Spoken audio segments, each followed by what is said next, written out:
Bismillahirrahmanirrahim. Okay, hari ini kita akan belajar tajuk baru bagi mata pelajaran fiqh, iaitu solat sunat tahiyatul masjid dan solat sunat gerhana. Okay, mari kita berkenalan dulu dengan pengertian solat sunat tahiyatul masjid. Apa dia solat sunat tahiyatul masjid? Solat sunat tahiyatul masjid ialah solat sunat yang dilakukan 2 rakaat apabila seseorang memasuki masjid sebelum duduk. Ia dilakukan untuk menghormati masjid sebagai tempat ibadah umat Islam. Okey, sebelum kita adanya PKP, sebelum ada virus semua ni, setiap kali kalau kita pergi masjid mana-mana pun, masjid besar ke masjid kecil, kita disunatkan untuk melaksanakan solat sunat tahiyatul masjid.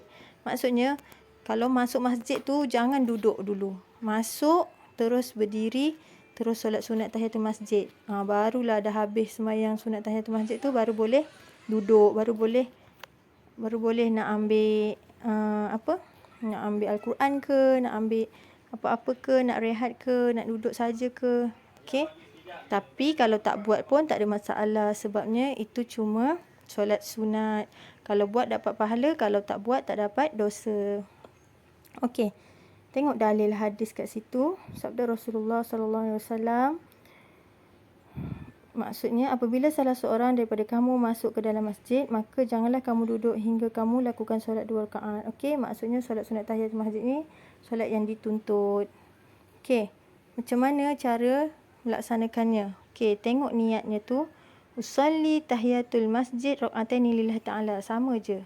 Setiap solat sunat, niat dia sama, cuma apa yang berbeza adalah nama solat tu. Kalau kamu nak buat solat sunat hajat, usalli sunatal hajat. Kalau nak buat tahajud, usalli sunatal tahajud. Macam tu. Kalau solat sunat tahiyatul masjid macam itulah, usalli tahiyatul masjid raka'ataini lillahi ta'ala. Sahaja aku solat sunat tahiyatul masjid 2 rakaat kerana Allah Ta'ala.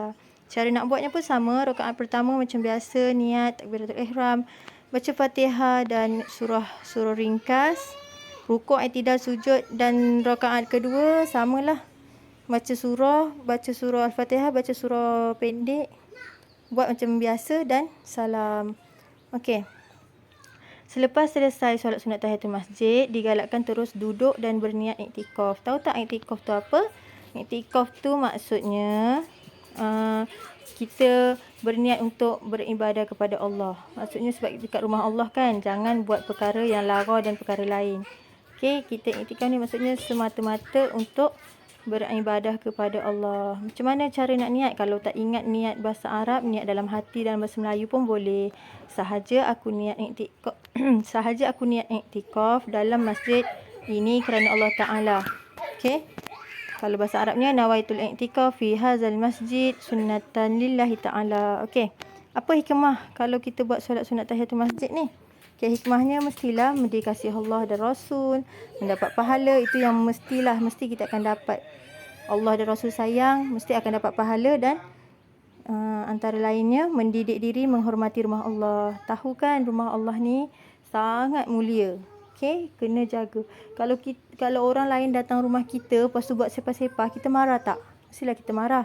Samalah ni, apatah lagi rumah Allah. Kalau kita buat bising-bising, kalau kita buat dosa kat rumah Allah, mesti Allah pun marah. Betul? Okey? Okey, itu namanya, itulah solat sunat tahiyatul masjid. Okey? Kita teruskan kepada solat sunat gerhana. Okey. Solat sunat gerhana ialah solat 2 rakaat yang dilakukan ketika gerhana bulan atau matahari. Hukumnya sunat muakkad dan boleh dilakukan secara perseorangan, tetapi yang lebih utama dilakukan secara berjemaah. Okey, solat gerhana matahari atau gerhana bulan dilakukan bermula terjadinya gerhana sehingga selesai. Okey, bermaksud solat sunat gerhana ni kalau tak ada gerhana tak payah buat.